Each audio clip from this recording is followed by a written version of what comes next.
Page number 4 UPSC ने पूछा, ठीक है, यूपीएससी ने पूछा हमसे 2024 में, which of the following is are correct inference और inference from isothermal map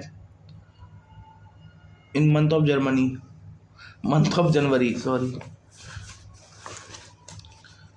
the isotherms divides of the north over the ocean and to the south over the continent। ये पता ही नहीं है isothermal क्या होता है।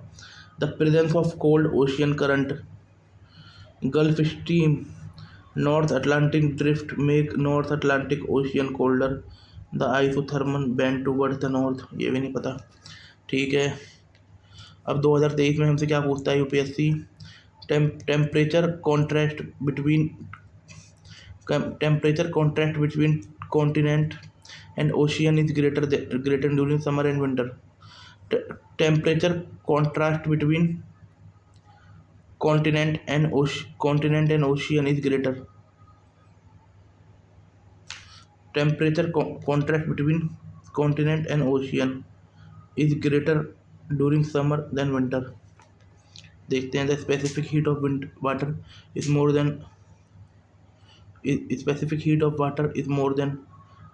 इसका आंसर है मेरे ख्याल से सी आंसर है इसका, डी आंसर है भाई, ठीक है।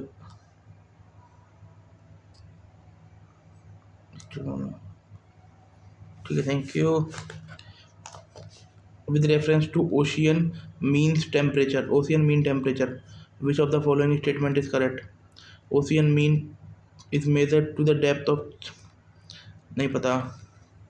ocean mean collected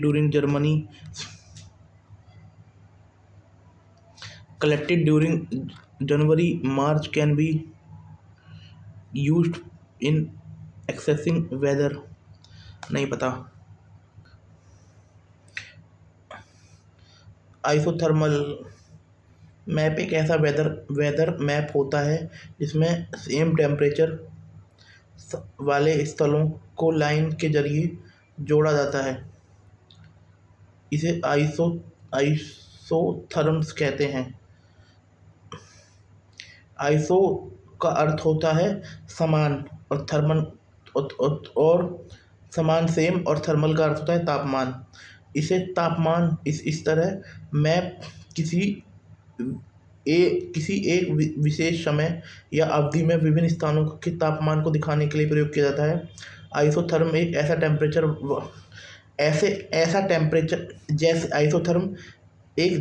टेम्परेचर वाले पॉइंट्स को जोड़ती है, जैसे अगर किसी रीजन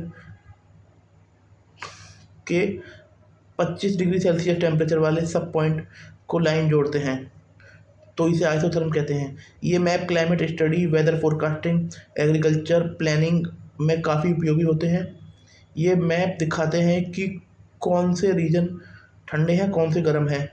वेदर पैटर्न समझने में मदद करते हैं। ग्लोबल वार्मिंग या क्लाइमेट चेंज के इफेक्ट को एनालाइज करने के लिए अगर भारत के आइसोथर्मल मैप को ध्यान से देखें, दिल्ली, जयपुर, चंडीगढ़ सभी 30 डिग्री पर हैं, तो एक लाइन इनसे गुजरेगी जो इनका सेम टेम्परेचर बताएगी। अब देखते हैं इसमें क्या आइसोथर्म डेविएट्स। अब जनवरी में देखा था, जनवरी में आइसोथर्म का क्या मतलब होता है। In isotherm derivates to the north over the ocean and south over the continent.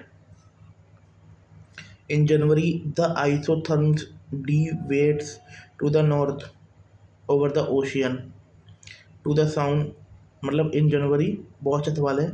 In January, isotherm deviates north over the ocean and south over the continent। ये लाइन अच्छी तरह से हिंदी में समझते हैं। जनवरी में महासागर के ऊपर आइसोथर्म्स उत्तर की ओर मुड़ती है और महाद्वीप में दक्षिण की ओर। महासागर के ऊपर जनवरी में महासागर के ऊपर। आइसोथर्म समान तापमान वाले क्षेत्रों को जोड़ती है, यानी जर्मनी नॉर्दर्न हेमिस्फीयर में सर्दियों का समय। महासागर, ओशियन के टेम्परेचर जल्दी नहीं बदलता, है ना। वाटर का स्पेसिफिक हीट ज़्यादा होती है। जनवरी में ओशियन कॉम्परेटिवली गर्म होते हैं, और ये नियर बाई लैंड एरिया के मुकाबले। इसकी वजह से आइसोथर्म ओशियन के ऊपर नॉर्थ की ओर मुड़ती है। इसकी वजह से आइसोथर्म ओशियन के ऊपर नॉर्थ की ओर झुकती है, क्योंकि ये दिखाता है कि वहाँ ज़्यादा टेम्परेचर है। जनवरी में लैंड का मास बहुत ठंडे होते हैं, जैसे सर्बिया और नॉर्दर्न इंडिया। इसकी वजह से आइसोथर्म दक्षिण की ओर झुकती है, क्योंकि वह दिखाता है तापमान बहुत कम है। इस लाइन का मतलब है कि ये बताया जा रहा है कि टेम्परेचर का डिस्ट्रीब्यूशन ओशियन और लैंड पर अलग अलग है। ओशियन वार्म होते हैं, जो टेम्परेचर लाइन या उनके ऊपर नॉर्थ की तरफ झुकती है।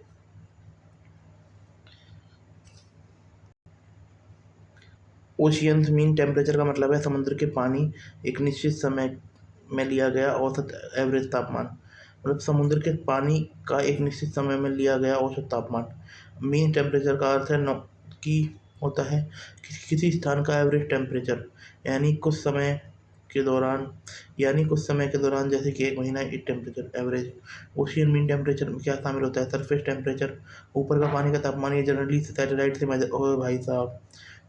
मेजर किया जाता है। इसे सी सरफेस टेम्परेचर भी कहते हैं। डीप टेम्परेचर, गहराइयों का पानी, ओशियन के अंदर का पानी का टेम्परेचर भी कंसिडर किया जाता है। कभी कभी 2000 मीटर तक ओशियन मीन टेम्परेचर में कभी कभी पूरी डेप्थ का एवरेज भी लिया जाता है, स्पेशली क्लाइमेट रिसर्च में।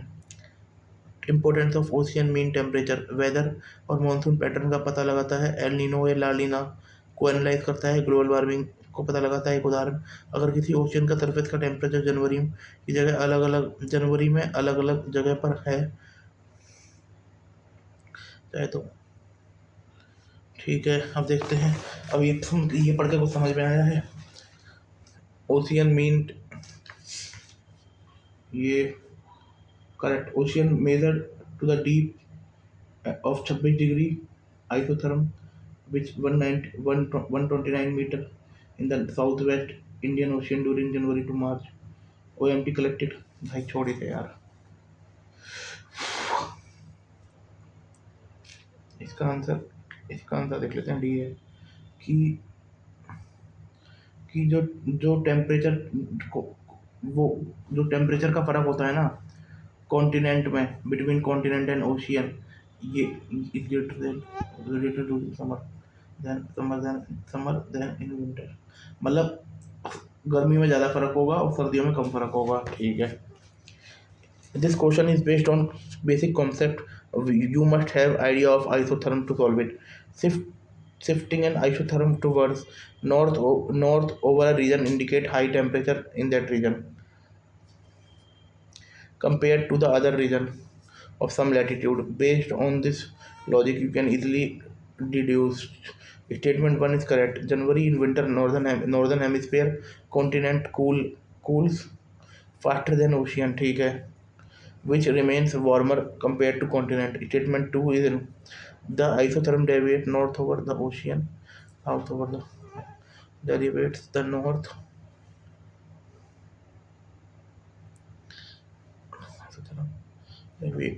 Deviates to the north over ocean. ठीक है। Statement 2 is incorrect because all through Gulf Stream, North Atlantic Drift, warm current, जिसे नॉर्थ अटलांटिक ड्रिफ्ट को वार्म करंट बोलते हैं, deviates isothermal toward north. Cold current have opposite effect. कोई समझ नहीं आ रहा। Statement 1 is correct. Isotherm line equal to temperature behalf of differently. इसे करो स्किप। Cold current like Labrador current, California current, जो लेब्राडोर करंट है और कैलिफोर्निया करंट है, कोल्ड करंट है। ये generally make isotherm bend to southward. ये जनरली आइसोथर्म को साउथवर्ड की तरफ बैंड करते हैं as they bring cold water to polar region. क्योंकि ये पोलर रीजन से कोल्ड वाटर लाते हैं। Gulf stream and north Atlantic drift are warm current. जो लेब्राडोर थी और तो जो तुम्हारी कैलिफोर्निया करंट थी, ये ठंडा पानी लाते हैं। और जो गल्फ स्ट्रीम और जो नॉर्थ गल्फ स्ट्रीम है और जो नॉर्दर्न अटलांटिक ड्रिफ्ट है, ये गर्म पानी लाते हैं, जिससे तापमान बढ़ता है और आइसोथर्म नॉर्थवर्ड की तरफ बैंड होता है। ठीक है, आइसोथर्म यार टेम्परेचर है, सिंपल सी बात है, ज़्यादा दिमाग लगाने की जरूरत है नहीं।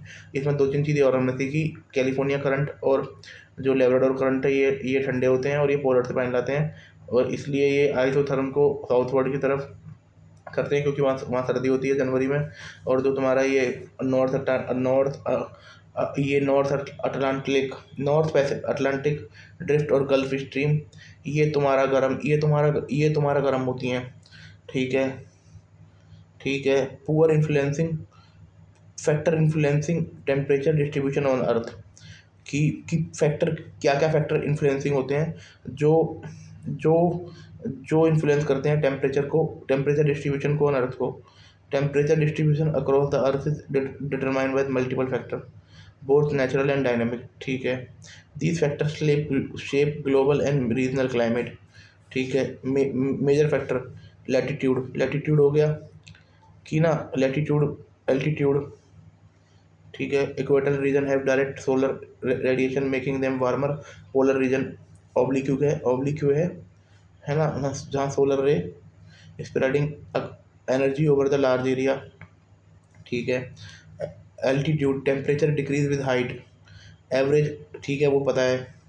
Relax rate higher altitude experience thinner air. ठीक है, हीट डिटेंशन कम होता है, lower heat detention, cooler temperature.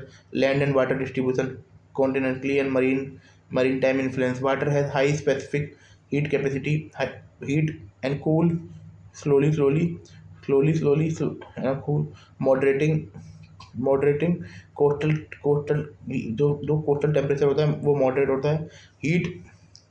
Heat land heat and जो लैंड होती है वो ठंडी गर्म कहते हैं, इसलिए जो कॉन्टिनेंटल इंटीरियर होता है वो वहाँ पर टेम्परेचर एक्सट्रीम होता है। Ocean current and warm current. Ocean current ये भी टेम्परेचर को वो करते हैं। Warm current such as gulf stream, ये टेम्परेचर को इंक्रीज करती है। और कोल्ड स्ट्रीम सच एज ये पेरू करंट ठंडा है और ये टेम्परेचर को कम करती है। ये तुम्हारा गल्फ स्ट्रीम टेम्परेचर को बढ़ाती है और पेरू करंट कम करती है। ठीक है, reducing rainfall over coastal over Dettol, और इससे क्या होता है, जो जो रेनफॉल है वो कम होती है। Prevailing wind transport heat and moisture, influencing temperature pattern globally. ठीक है, वेस्टर्ली ब्रिंग वार्म, जो वेस्टर्ली ब्रिंग होती हैं वो गर्मी ले जाती हैं bring warmer to western Europe, while monsoon wind impact South Asia and. ठीक है, cloud cover and albedo effect भी टेम्परेचर को वो करता है। Cloud cover reflect solar radiation को रिफ्लेक्ट करता है cloud cover. Reducing day time temperature को रिड्यूस करता है। High albedo surface, cloud cover solar radiation को रिड्यूस करता है डे टाइम टेम्परेचर के दौरान, है ना। Reducing albedo surface, high albedo surface such है आइस और स्नो का हाई एल्बिडो सरफेस होता है। Reflect sunlight causing cooler temperature. ठीक है, सबसे खराब एल्बिडो काले का होता है। Seasonal shift and isotherm and its cause of isotherm shift. Isotherm क्यों शिफ्ट होता है, क्योंकि अर्थ झुकी हुई है। Different heating of land and water. Land heats and cool faster than ocean, land heat and cool होती है faster than ocean, leading to greater isotherm shift over in continent. ये क्या करती है, इससे क्या होता है, आइसोथर्म शिफ्ट होता है। ओशियन करंट वार्म होता है, जैसा ओशियन करंट भी करता है, ये भी इन्फ्लुएंस करता है कि आइसोथर्म शिफ्ट होने में। एक तो पृथ्वी झुकी हुई है, एक differential heating on land on water, है ना, कि जो ठंडा जो मतलब पानी जल्दी गर्म होता है, पृथ्वी वो लैंड देर से गर्म होता है, पानी लेट गर्म होता है, और जो सरफेस है वो जल्दी गर्म हो जाता है। लैंड हीट्स, ये तो ठीक है, leading to greater isotherm shift over continent. इससे क्या होता है कि आइसोथर्म शिफ्ट हो जाता है। Ocean current, warm current, gulf stream push isotherm northward. ठीक है, नॉर्थ की तरफ गर्म होती है ना, नॉर्थ की तरफ कर देती है। और cold current Labrador and California, ये शिफ्ट करती है साउथ की तरफ, ठंडा होती है ना ये। Altitude and topography, high higher elevation remain closer cooler, influencing local isothermal pattern. Observed pattern, northern hemisphere, large landmass, cause of seasonal shift. Low northern hemisphere में होता है ना, large landmass है, कारण है इसका कि greater seasonal shift. Example, January 10 degree isotherm move southward, by July shift northward. Northern hemisphere dominated by ocean causing less pronounced shift। ठीक है, ये चीज़ पढ़ लेंगे अभी। इम्प्लीकेशन ऑफ आइसोथर्म, एक तो क्लाइमेट जोन, ये effect seasonal variation, agriculture, weather forecasting. इसलिए है क्योंकि कॉन्टिनेंटल ड्रिफ्ट हो गई एंड प्लेट टेक्टोनिक। अर्थ की प्लेट टेक्टोनिक मिलियन सालों से मूव करती रही है।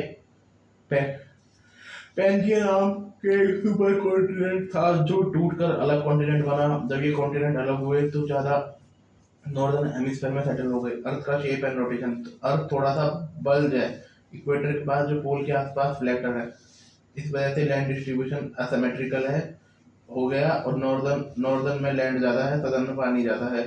आइसोटेसी एंड बैलेंस, अर्थ अपने मास को बैलेंस करता है। नॉर्दर्न हेमिस्फीयर में लैंड मास ज़्यादा, सदर्न हेमिस्फीयर में ओशियन ज़्यादा बैलेंस होना बनाता है।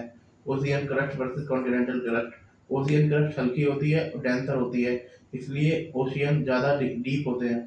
सदर्न हेमिस्फीयर में ओशियन क्रस्ट ज़्यादा है और ये पानी डोमिनेट करती है।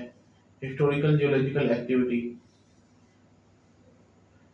क्योंकि यूरोप, एशिया और नॉर्थ अटलांटिक में बहुत पुरानी जियोलॉजिकल फॉर्मेशन है। ठीक है, ये है इसका